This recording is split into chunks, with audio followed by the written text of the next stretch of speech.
भोपाल से प्रस्तुत हैं प्रादेशिक समाचार।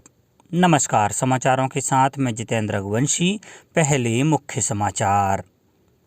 प्रधानमंत्री 30 जनवरी को 11:30 बजे आकाशवाणी से मन की बात कार्यक्रम में अपने विचार साझा करेंगे।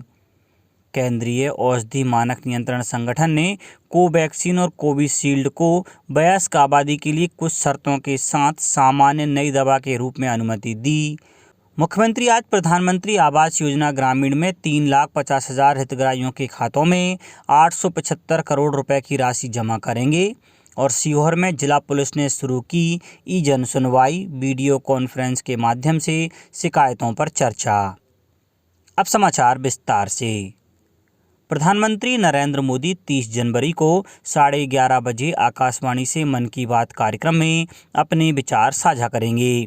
यह इस मासिक रेडियो कार्यक्रम की 85वीं कड़ी होगी। प्रधानमंत्री नरेंद्र मोदी ने लोगों से MyGov ओपन फोरम या नमो ऐप के जरिए प्रेरक जीवन की कहानियों और विषयों को साझा करने का आग्रह किया।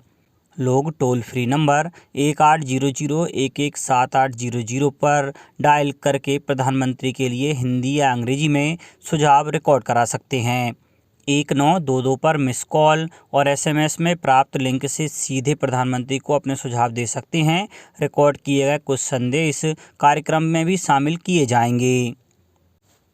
राज्यपाल श्री मंगूभाई पटेल ने कहा है कि आयुर्वेद की पारंपरिक चिकित्सा पद्धति और जड़ी बूटियों के ज्ञान का विशाल भंडार जनजातीय परंपराओं, बोलियों और भाषाओं में छुपा है। इस खजाने से भावी पीढ़ी को परिचित कराने की संभावनाओं पर विचार किया जाना चाहिए। उन्होंने कहा कि भारतीय भाषाओं और बोलियों को मजबूती देना हमारी संस्कृति की समन्वयकारिता, एकता में अनेकता की विलक्षणताओं का संरक्षण है। राज्यपाल श्री पटेल क्षेत्रीय शिक्षा संस्थान द्वारा भारतीय भाषाओं में लोक साहित्य आज और कल विषय पर संगोष्ठी के शुभारंभ कार्यक्रम को राजभवन से वर्चुअली संबोधित कर रहे थे। संगोष्ठी में क्षेत्रीय शिक्षा संस्थान की स्मारिका का विमोचन और पद्मश्री कपिल तिवारी का शॉल मानपत्र भेंट कर सम्मान किया गया। राज्यपाल श्री पटेल ने कहा कि भारतीय संस्कृति दुनिया की विशिष्ट संस्कृति है, जो हजारों वर्षों की निरंतरता के साथ बहुरंगी विविधताओं की संस्कृति एकता का प्रतीक है। हमारी लोक संस्कृति की आत्मा लोक साहित्य और कलाओं में रची बसी है, जिसमें लोक मान्यताओं, जीवन मूल्यों और दर्शन का विशाल खजाना है।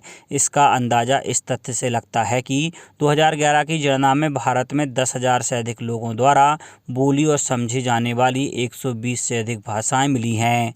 लोक संस्कृति, कला और साहित्य के मर्म को समझने के लिए समाज की परंपराओं, विविध पक्षों और प्रचलित रीतियों को समझना भी जरूरी है। केंद्रीय औषधि मानक नियंत्रण संगठन ने कोविड टीके के रूप में कोवैक्सीन और कोविशील्ड को मिली अनुमति को अपग्रेड कर दिया है। केंद्रीय स्वास्थ्य मंत्री मनसुख मांडविया ने कल यह जानकारी देते हुए बताया कि पहले इन टीकों को आपातकाल में सीमित इस्तेमाल की अनुमति दी गई थी, लेकिन अब इन्हें वयस्क आबादी में कुछ शर्तों के साथ सामान्य नई दवा के रूप में अनुमति दे दी गई है। उन्होंने कहा कि इस अनुमति के साथ कुछ शर्तें लगाई गई हैं, जिनमें इनके कोविन प्लेटफॉर्म पर पंजीकरण और अन्य प्रोग्राम आधारित आपूर्ति तथा 6 माही आधार पर सुरक्षा डेटा जमा करने की प्रक्रिया को जारी रखना शामिल है। राज्यपाल मंगूभाई पटेल ने कोविड संक्रमण की स्थितियों को देखते हुए प्रदेश के सभी स्वतंत्रता संग्राम सेनानियों के निवास पर जाकर उन्हें सम्मानित करने की व्यवस्था कराई है। राज्यपाल की ओर से राजभवन के अधिकारियों द्वारा स्वतंत्रता संग्राम सेनानियों को गणतंत्र दिवस की शुभकामनाएं सहित शॉल, श्रीफल और मिठाई भेंट कर सम्मानित किया। इनमें श्री देवी शरण, श्रीमती पार्वती देवी, श्रीमती सावित्री देवी, श्रीमती चंद्रावती सिंह, मुख्तार खान, हबीब नजर, नारायण यादव नरोलिया, मोहम्मद जमीर, श्रीमती नारायणी देवी और लक्ष्मीकांत मिश्रा शामिल हैं। मुख्यमंत्री श्री शिवराज सिंह चौहान ने कहा है कि प्रधानमंत्री श्री नरेंद्र मोदी के कुशल नेतृत्व में विश्व का सबसे बड़ा टीकाकरण अभियान भारत में संचालित हुआ और कम समय में ही पहले डोज का कीर्तिमान स्थापित कर दिया गया। मध्य प्रदेश में 97% से ज़्यादा लोगों को पहला टीका लगाकर कीर्तिमान हासिल किया गया है।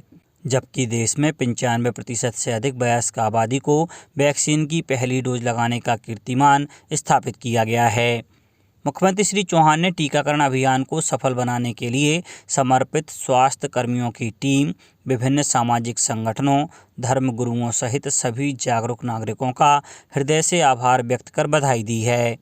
उन्होंने कहा कि मध्य प्रदेश में क्राइसिस मैनेजमेंट कमेटियों ने अभूतपूर्व योगदान देकर हम सभी को गौरवान्वित किया है। मुख्यमंत्री शिवराज सिंह चौहान आज प्रधानमंत्री आवास योजना ग्रामीण में 3,50,000 हितग्राहियों के खातों में प्रथम किस्त के 875 करोड़ रुपए की राशि जमा करेंगे। मुख्यमंत्री हितग्राहियों के साथ वर्चुअली संवाद भी करेंगे। पंचायत एवं ग्रामीण विकास विभाग के प्रमुख सचिव उमाकांत उबराव ने बताया कि इस महत्वाकांक्षी योजना में अभी तक मध्य प्रदेश के लगभग 23 लाख से अधिक ग्रामीण परिवारों को अपना घर मिल चुका है। उल्लेखनीय है कि पंचायत एवं ग्रामीण विकास विभाग द्वारा प्रदेश में प्रधानमंत्री आवास योजना ग्रामीण में विगत वर्ष लगभग 1,75,000 आवास हितग्राहियों का सामूहिक गृह प्रवेश कराया गया था।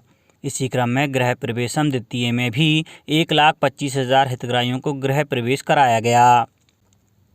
गृह मंत्री डॉक्टर नरोत्तम मिश्रा ने शासकीय सेवकों को उनके सेवा काल में पात्रता अनुसार पदोन्नति के अवसर प्रदान करने के लिए गठित मंत्री समूह की बैठक की अध्यक्षता की। उन्होंने कहा कि समिति शीघ्र ही कर्मचारियों के हित में निर्णय लेगी।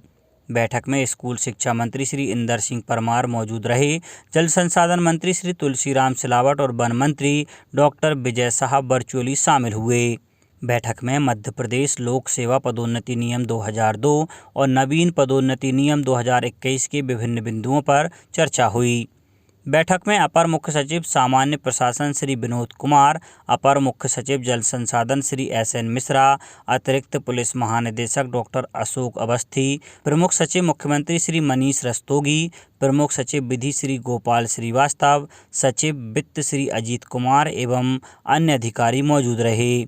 बैठक में निर्णय लिया गया कि आगामी 2 फरवरी को पूर्वाह्न में पुनः मंत्री समूह की बैठक आयोजित होगी। प्रदेश के सभी नगरीय निकायों में 26 जनवरी से स्वतंत्रता प्रतिष्ठान सर्वेक्षण शुरू किया गया है।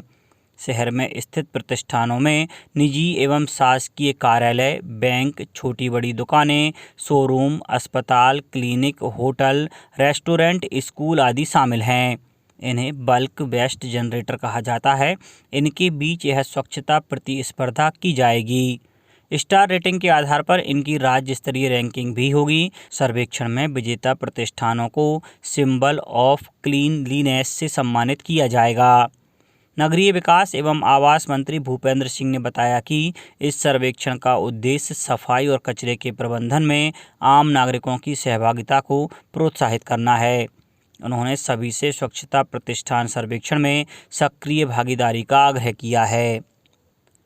सीहोर में जिला पुलिस ने ई-जन सुनवाई प्रारंभ की है। इससे अब पुलिस से जुड़ी समस्याओं के लिए आमजन को पूर्व की तरह एसपी कार्यालय के चक्कर नहीं लगाना पड़ रहे हैं।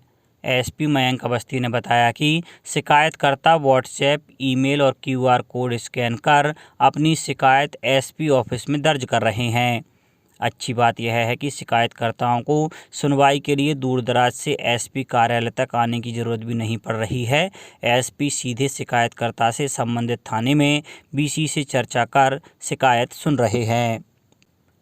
छिंदवाड़ा जिले के विभिन्न प्राकृतिक, सांस्कृतिक और पर्यटन महत्व के स्थलों को संजोते हुए जिले का वर्ष 2022 का एक फ़ोटो कैलेंडर तैयार किया गया है।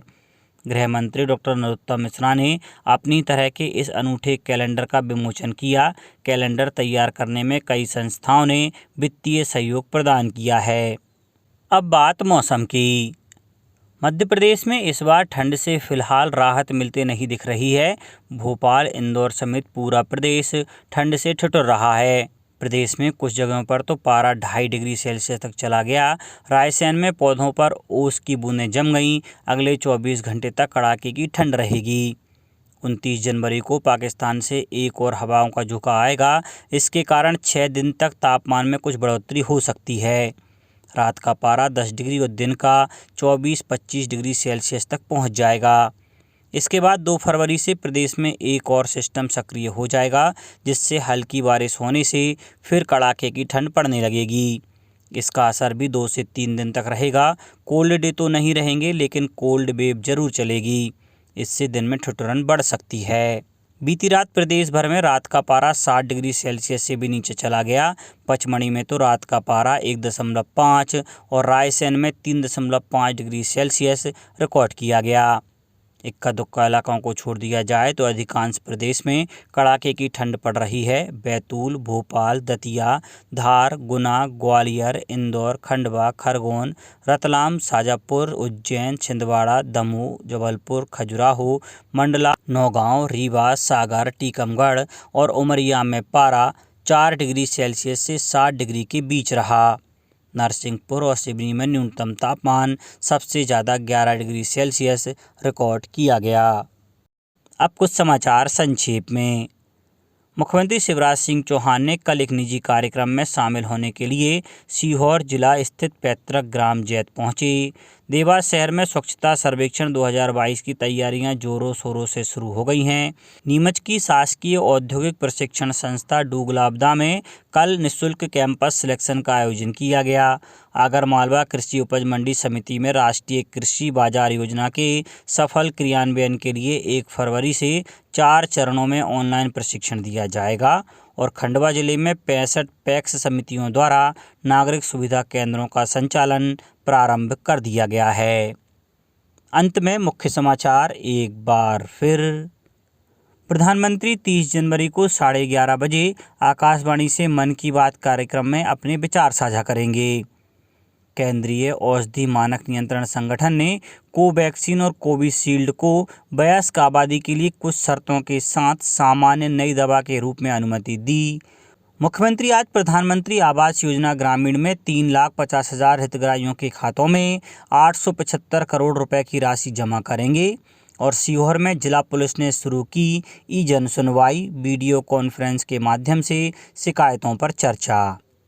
इस बुलेटिन में इतना ही। घर पर रहिए, सुरक्षित रहिए और सुनते रहिए प्रादेशिक समाचार। नमस्कार।